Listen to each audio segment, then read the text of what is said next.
BCom final year. Cash flow statement. How many heads of cash flow statement. Cash flow statement में कितने शीर्षक होते हैं?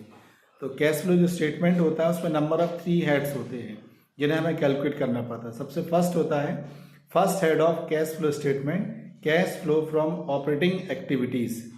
Number second, cash flow from investing activities. Number third, cash flow from financing activities.